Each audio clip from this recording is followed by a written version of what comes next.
It's my pleasure to introduce the next speaker and participant who will first speak to us and then join me for a conversation. Honorable Tulsi Gabbard, the 8th Director of National Intelligence of the United States of America, a remarkable career in public service, which spans service as a congresswoman representing Hawaii, a distinguished Lieutenant Colonel of the U.S. Army Reserve, and now leads the nation's intelligence community. With a commitment to national security and a legacy defined by leadership and resilience, Director Gabbard embodies the spirit of service and excellence. As the first female combat veteran to hold the position of Director of National Intelligence, she brings a unique blend of military and legislative experience to her role. She is committed to ensuring safety, security, and freedom of the American people while upholding its Constitution. Ladies and gentlemen, please welcome the Honorable Tulsi Gabbard. May I request you to take the mic, ma'am?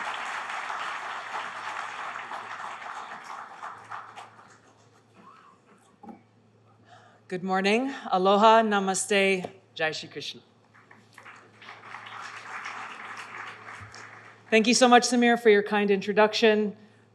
He is running a very tight ship here. I want to thank all of you for making the time to come and join us this morning as we kick off this day of critical and constructive dialogue. It's great for me to be back here in India. It's been too long, but it's always such a wonderful and warm experience knowing the rich history of this country and the vibrant democracy that really serves as the foundation for the special bond that has long existed between our two countries.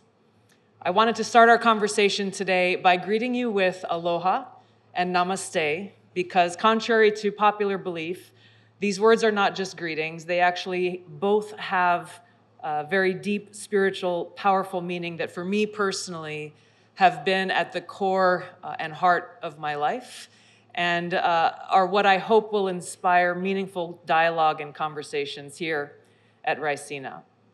When we greet each other with aloha and namaste, what it really means is I'm coming to you and greeting you with respect. It is a recognition of the eternal, divine spirit that exists within each of our hearts. And it's a reminder that we are all connected, that we are all children of God, regardless of our race or religion, ethnicity, politics, our background, where we come from, our status in society. By greeting us in this manner, we are opening the door to have a much more meaningful and deeper exchange that gets past the divisiveness and the partisanship that too often poisons the conversations that we have. It's a critical reminder that what we share in common is far more powerful than that which sets us apart. It's great to be back here in India, and I especially want to thank Prime Minister Modi for the invitation to come here, to get together with new friends, to greet old friends here from across the Indo-Pacific region and from around the world.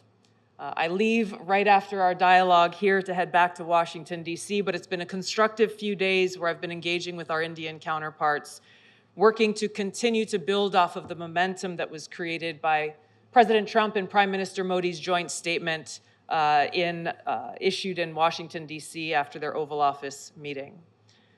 The partnership between our two countries has been strong for decades, and under the leadership of two great leaders and true great friends, President Trump and Prime Minister Modi, and rooted in our shared values of peace and freedom, security and prosperity, I'm confident that this partnership and friendship between our two nations and our leaders will continue to grow and strengthen. I'm grateful to be here with all of you because these gatherings are so important, because they give us the opportunity to come together and actually engage in direct dialogue and conversation around some of the most timely and pressing issues that face us all. The theme of this conference couldn't be better: people, peace, and planet, highlighting these fundamental aspirations that unite us. It's the foundation that prosperity, security, and freedom rest. If we are not at peace, we cannot be truly prosperous, secure, or free. And so today, our actions, our dialogue, the reaffirmation of our commitments to these principles, to one another and our partnerships, and our shared vision for the future provide us with the opportunity to build more meaningful relationships and work together as we leave this conference towards the interests of the people, to protect our planet and to further the cause of peace. I'm a child of the Pacific. I was born and raised, first born in American Samoa, raised in Hawaii. I've spent a lot of time throughout my life traveling throughout the Indo-Pacific and working in many different countries. So I'm very familiar with the rich and beautiful cultures, the kindness and hospitality that I've experienced everywhere I've gone, and the rich history within each country that leads to a better understanding of the nuance and complexities that exist within these countries, but also within the relationships in the region. It's a vast and critical region that's not just a geographic space. It is the geopolitical center of gravity for the 21st century. So ensuring peace and stability here is essential to our collective security, our objective of economic prosperity, and our ability to work together to take on the great challenges of our time. And we must tackle these challenges together. Our ability to do so as nations, as leaders, as people, is critical towards achieving our collective goals.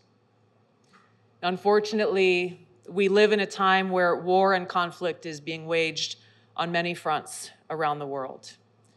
The Bulletin of Atomic Scientists, founded in 1945 by Albert Einstein and Oppenheimer, has declared the doomsday clock to be 89 seconds to midnight, closer to the brink of nuclear catastrophe than ever before. So your focus again on peace, people, and planet is timely.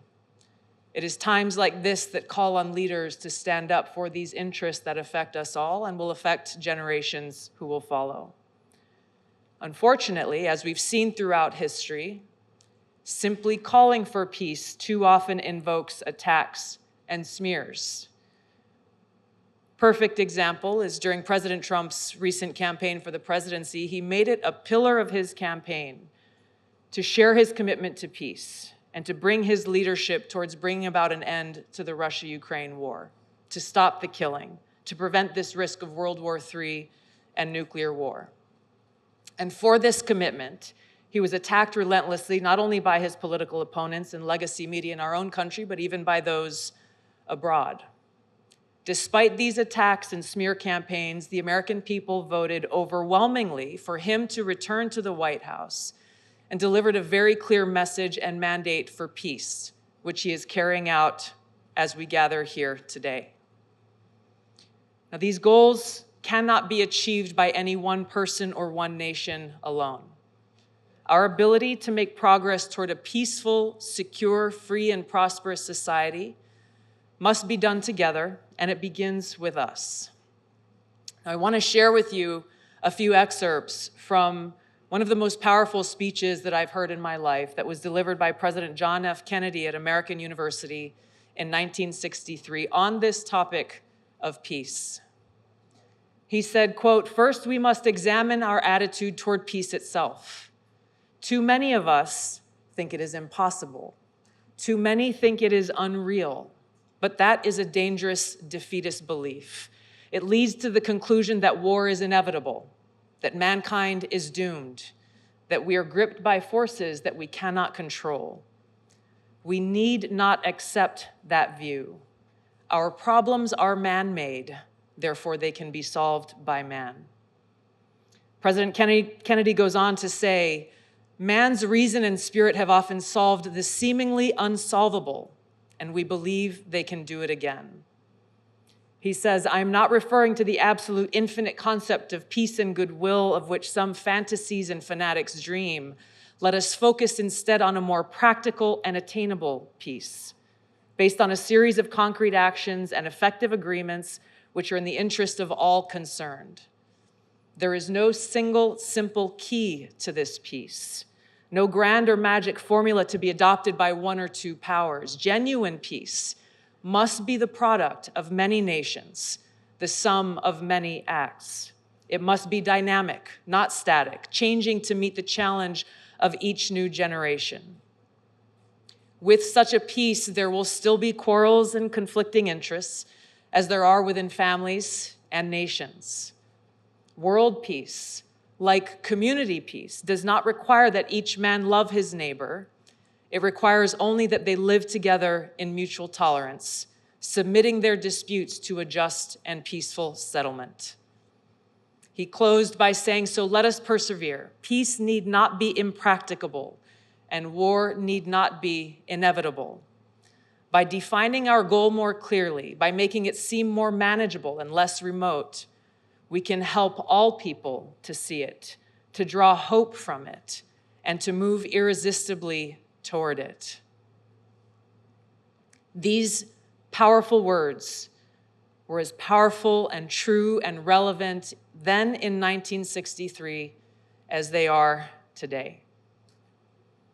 In the United States, President Trump remains unwavering in his commitment to achieving peace through a strategy rooted in realism and pragmatism.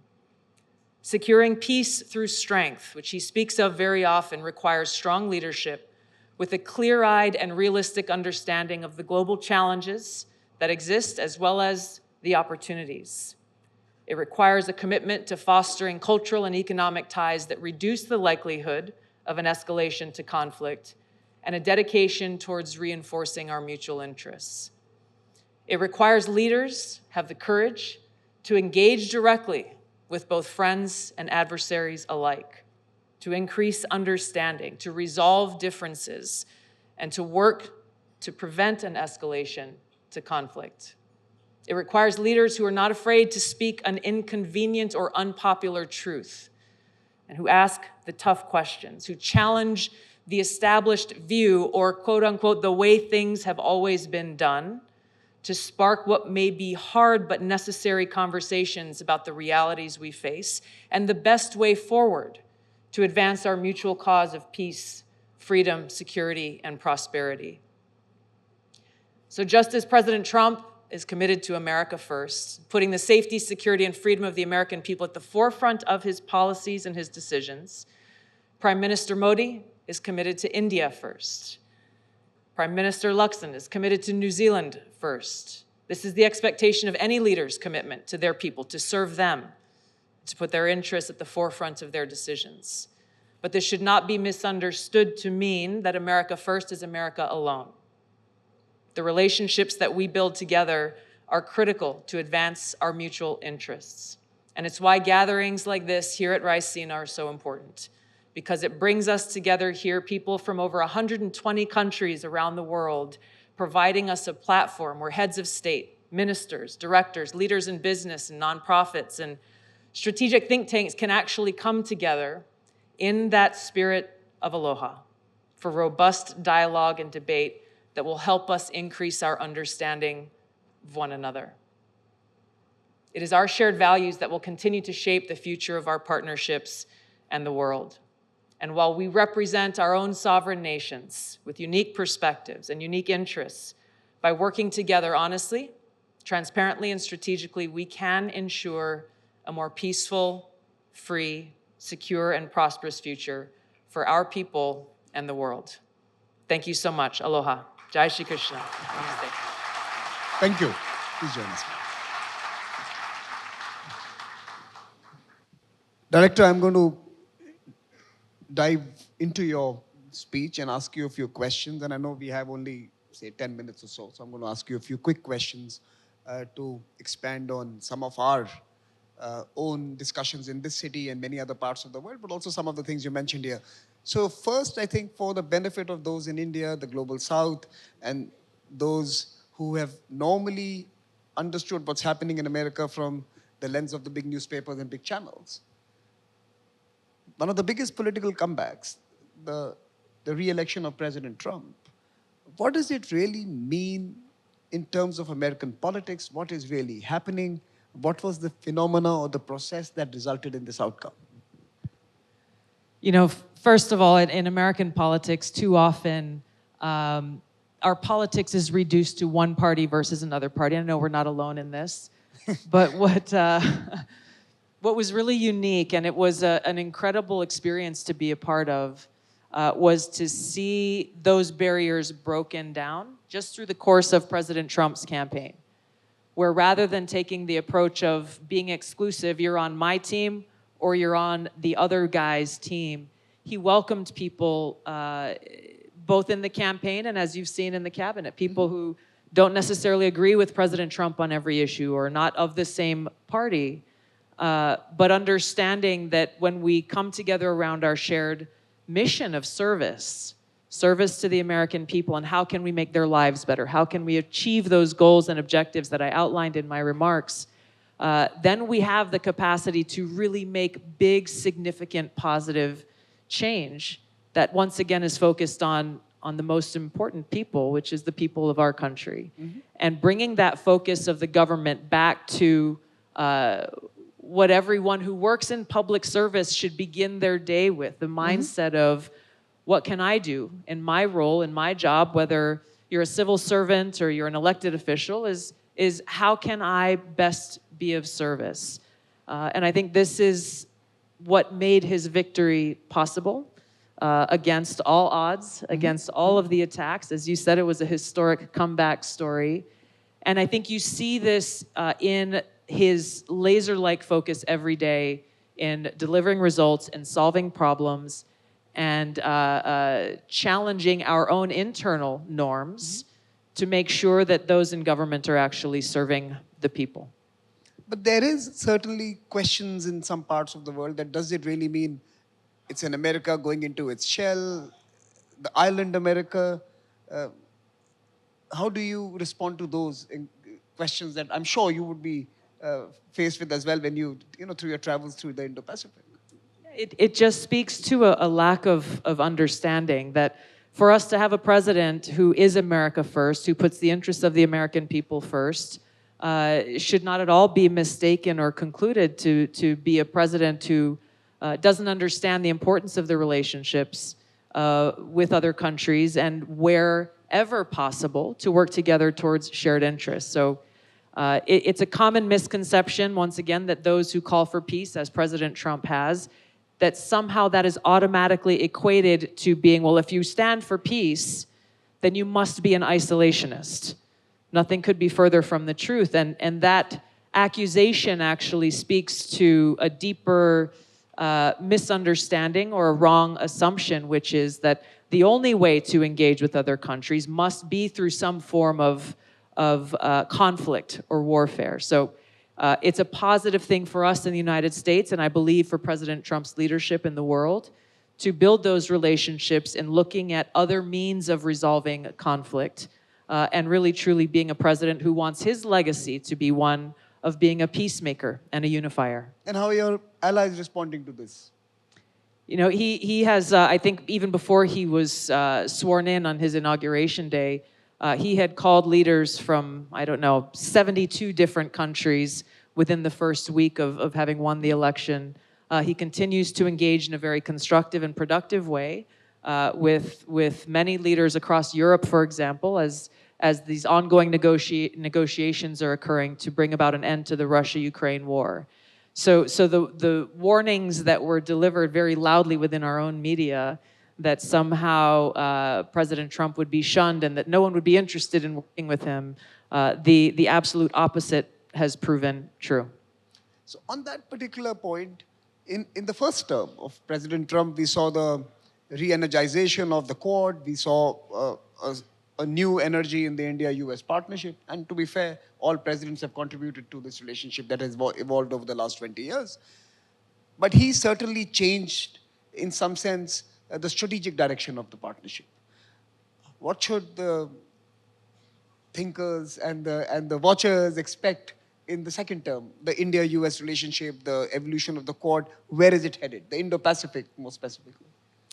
You know, for President Trump and Prime Minister Modi, I think what we saw, again, with Prime Minister Modi's early visit to Washington was a reconnection of two old friends who, over the years that President Trump was not in office, continued to build upon that friendship. Obviously, that's a personal friendship, but it's one that is indicative of their approach to leadership and their priorities of listening to the needs of their respective people and setting policy and taking action towards serving their best interests. So with regards to the Quad and the other relationships that some of them began under President Trump's last administration, others have begun since. Both he and his team, our cabinet, his cabinet, is already been engaging really from day one with our partners. I can speak for myself. Within 12 hours of being sworn in as the Director of National Intelligence, I was on a plane and headed to Munich for the security conference there, where I had the opportunity to meet with close to 30 of my counterparts from different parts of the world. And what I've enjoyed and appreciated about being able to be here and to join all of you. Director, in your current role, what are the specific steps you are taking to advance the India-U.S. security partnership? And what should we be doing together and in the region to respond to what's happening today? Well, this is what I've gained just from spending the last few days here, is being able to sit across the table from my Indian counterparts and to hear directly from them about the very serious concerns that you have here for your own security interests, and to be able to look for those opportunities where we can build off of what is already a very strong partnership that has gone on for quite some time, and again, take advantage of the new administration coming in to pick up that momentum and find those other opportunities from an intelligence sharing standpoint, knowing that in our role, our responsibility is to make sure that we are providing the best timely and relevant intelligence reporting to our leadership so that they can make the best informed decisions, but obviously strengthening our security partnership, our economic partnership that President Trump and Prime Minister Modi really laid out in their compact statement when Prime Minister Modi was in Washington, D.C. I think there's huge opportunity for continued growth and continued investment in our mutual interests. Including a focus on emerging technologies and the frontier tech areas? Absolutely. It's impossible to have a conversation about both the challenges and opportunities we face without focusing on the very quickly evolving cybersecurity needs, the vulnerabilities that exist, and the need to maximize emerging tech and AI and other capabilities to strengthen our security interests. No, we are nearly out of time because I know you have to have your wheels up soon. But on a more fun side, what did you do in the last 2-3 days? The cultural experience, something interesting that you did in Delhi in the last 2-3 days? I ate some great food. No, I had a chance the last time I was here. I spent almost 3 weeks here and had a chance to visit, I think, 7 different states. And as a practicing Hindu, I took a few days at the end of the trip and went on a pilgrimage to visit some holy sites here. This trip was very short, 2.5 days. And I spent all that time meeting with leaders in the Indian government, Prime Minister Modi, and of course our great team here at the U.S. Embassy, who's representing us very well. But Director, let me just tell you what one of my friends in Europe mentioned to me, that even a business visit to India is a cultural experience. It's wonderful. So thank you very much for joining us. Please Thank join you very me in much. applauding Thank you, everybody. the Director. Aloha.